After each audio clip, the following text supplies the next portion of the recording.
Hi everyone, it's QuickyBaby and welcome back to World of Tanks. In today's video I'm going to be giving you my explicit tips and tricks as to how to defeat the Immortal on the hardest difficulty of Mirny. Now firstly, you might be asking, why would you want to even defeat the Immortal on the hardest difficulty of Mirny? Well, it allows you to be able to get a 100 key discount on finishing Stage 8 to be able to get your King Tiger, your tier 7 premium American heavy tank. And so it's quite a sought after thing to do. Now in the video yesterday you saw me complete Mirny on medium difficulty, and I thought that was tricky. If you watched that video, while it was my first time doing it on medium difficulty, you would have seen I really enjoyed it. I thought it was incredibly exciting, and that it was actually incredibly close as to whether we were even going to be able to kill the Immortal at the end.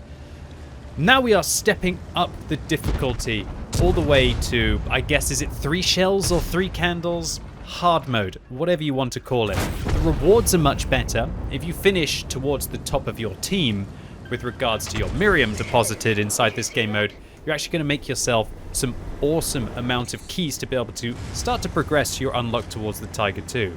But that's not the real reason why you do it. You're doing it for that 100 key discount on the final slot that will literally save you hours and hours and hours and hours of your life if you're able to kill the Immortal on the hardest difficulty. So how do I recommend to do it? Well, firstly, your team is super important. You can only be 20% of your team. However, you can actually sign up in a platoon of 5 people. As you can see here, we're all signed up. I'm playing with Henny, I'm playing with Bureau, Biceps, Black Peter, and I'm playing with King. I'm just going to call King because there's too many Z's and J's. It's the Zayaz.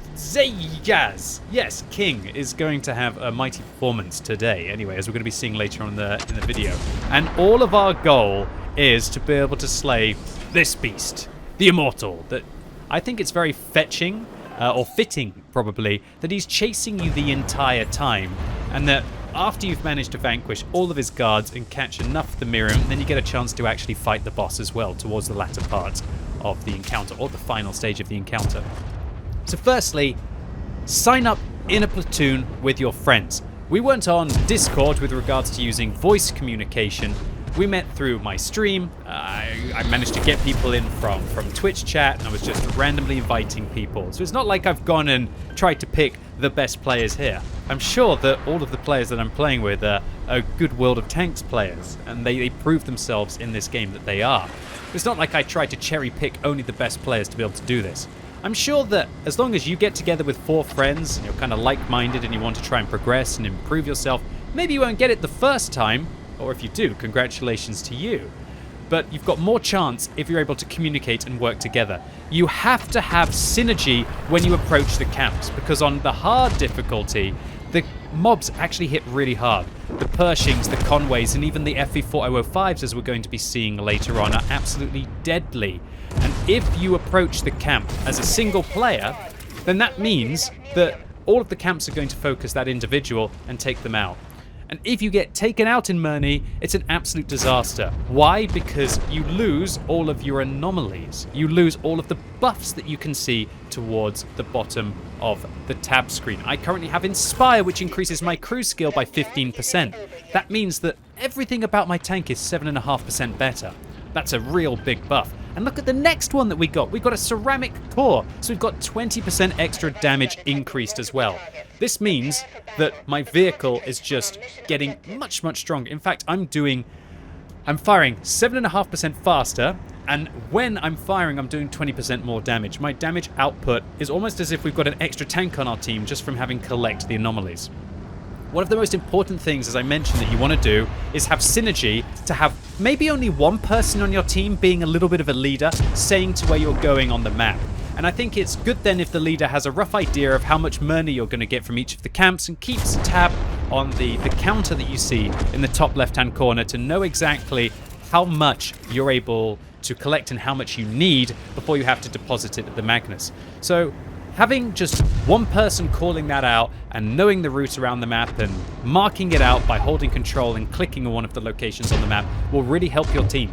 Because I've lost games of Mirny where a player has decided to go off and go to an additional camp, and then he spawns that camp, and if he doesn't manage to get killed by the camp, those vehicles are still going to kind of aggro onto you. So spawning multiple camps at the same time is a very quick way to lose, so be careful with that. Now, a lot of you out there might be thinking, well, I don't really have a clan, I don't have too many friends, but I still want to try and progress this and I don't fancy my chances in the random queue.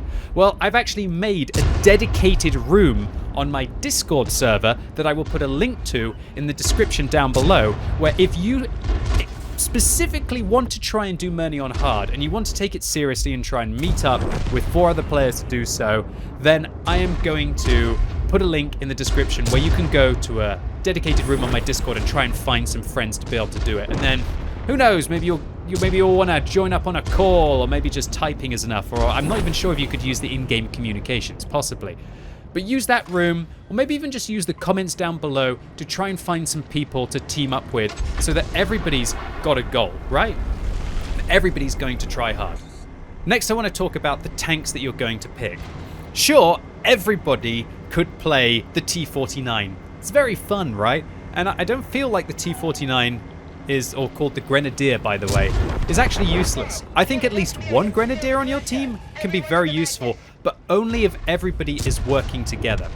What I mean is that a single T-49 or a Grenadier is very, very, very cool for shutting down weakly armored tanks. For example, it can do 2,000 damage in 2 seconds to an FV4005, which is very useful. It can also actually outrun all of the hedgehogs that do massive amounts of damage to your team.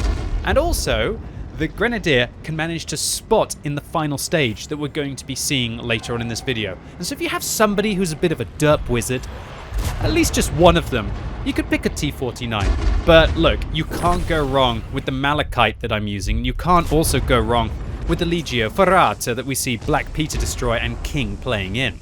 Now the reason for that, the reason why I personally prefer the Malachite, is that when it gets going, its intra-click reload doesn't really matter. And sure, you could reload the shells one by one in the Legio Ferrata, but that intra-click reload and firing early really does mean that the Italian heavy tank can really suffer with regards to its DPM. With the Malachite, however, once you start to get that ceramic core, you get the crew performance, and even if you get the rate of fire increase or the reload increase, even the gun handling, it makes this thing an absolute monster.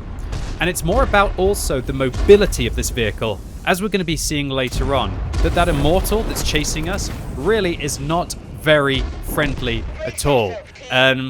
If he manages to get close to you, he will more or less ram you, and that is not a good thing for you to have, right? Another reason to use the Malachite is a lot of the enemies inside this game mode, including the Immortal, I believe actually fire high explosive rounds, which means that if you have your front to your opponents, and by the way, look at that anomaly that we just got machine gun, which improves our reload speed by 15%. So now we fire 22.5% faster from the crew skill performance, and we do 20% extra damage. It's almost as if I'm literally worth 2 tanks if they're not upgraded. But remember, you will lose all of these anomalies if you die, so don't die. If you want to have your best chance to be able to kill the Immortal at the end, don't die, and it's not enough that you respawn. And even if you do respawn, I'm not sure if it's going to be like this for long, but currently the respawn is bugged sometimes, and it feels about 50% of the time that you don't actually get to respawn in the game mode, or you do, but you can't shoot anything, so you're not very useful for your team. So be careful with that as well, because if you die, not only are you losing all those buffs, making yourself worse, but you are also then putting your team in jeopardy about not being able to play.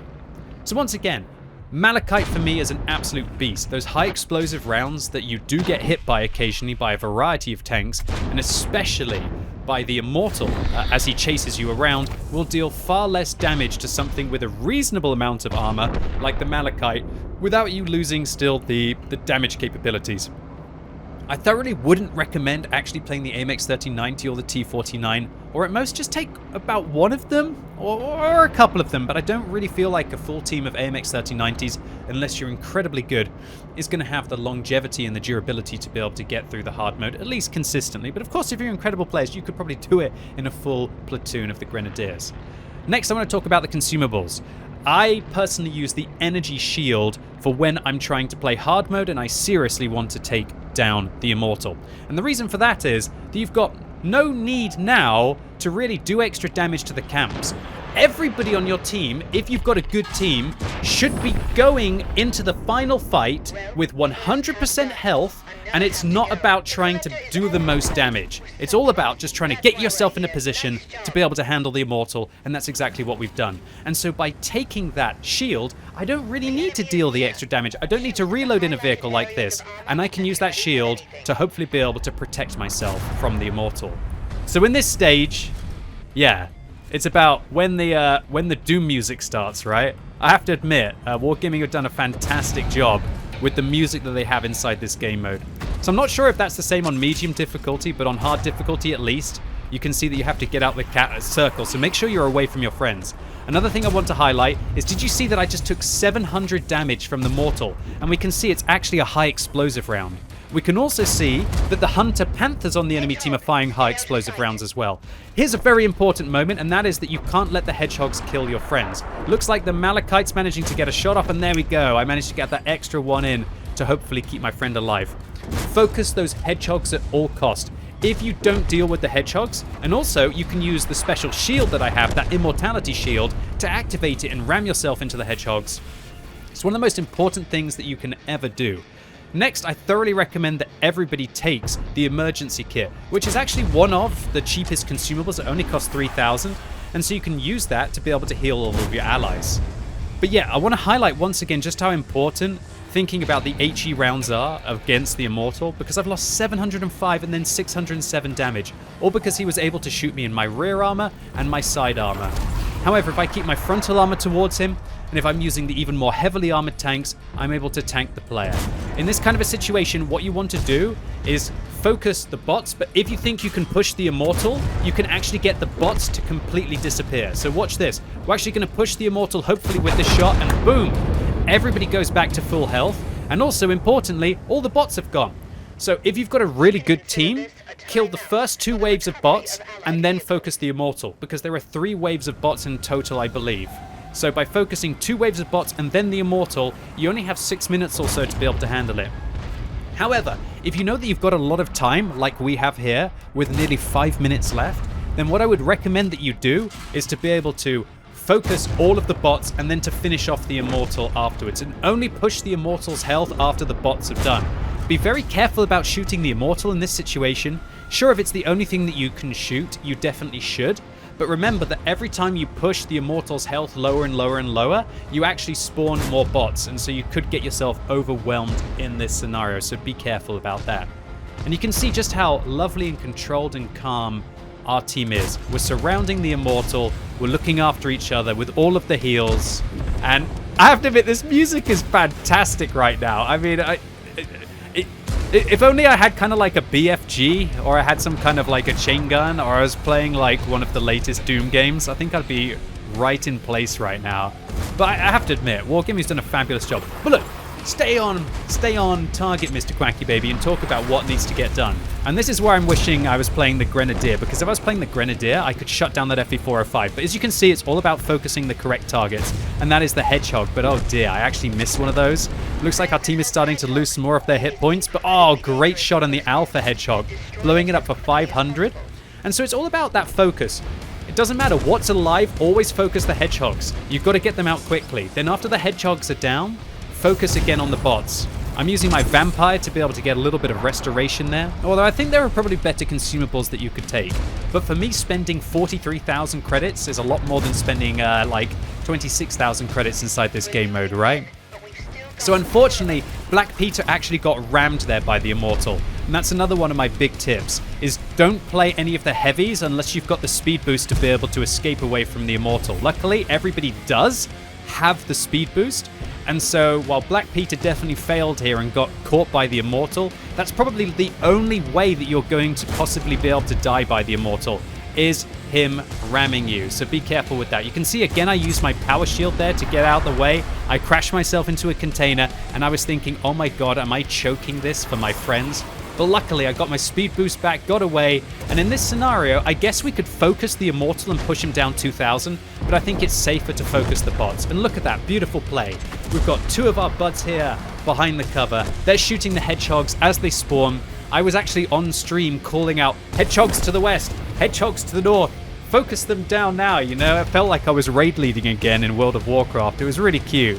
And yeah, Wargaming, you've done a fantastic job just with the whole vibe of this encounter. I absolutely adore it, and I had so much fun playing it yesterday with all of the community on the stream and trying to help some people get through the medium difficulty, and hopefully today I'm going to be able to help a few people get through the hard difficulty as well, because this is an absolute treat. This game mode is a treat.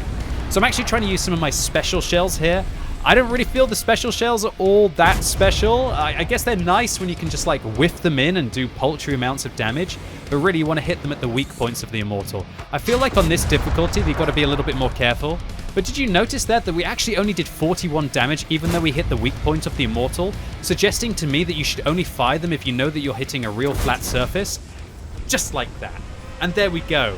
Boom, baby! Managed to destroy the Immortal on the hardest difficulty for the first time. A massive shout out once again to King, Black Peter, even though you went down there.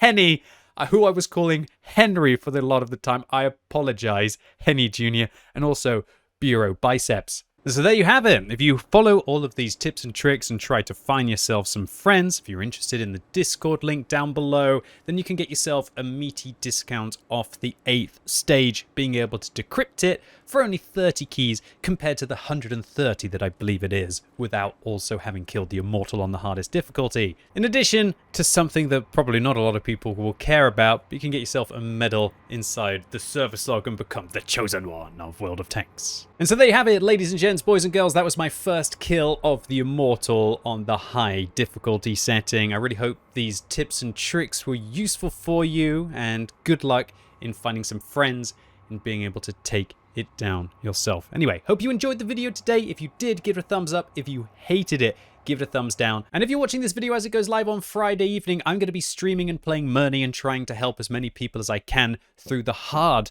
difficulty and kill the Immortal. And so come along. And if you don't want to play, then maybe you can still get yourself some keys through the Twitch drops to be able to help unlock some of the other vehicles, or alternatively just get towards that King Tiger. And let me know in the comments if you've been able to shut down the Immortal on medium or high difficulty. Was the challenge about right? Is it seeming absolutely ridiculous right now? Or was it too easy for you and you'd like there to be a high plus difficulty? And as always, thank you so much for watching. You've been epic, and hopefully I'll see you soon.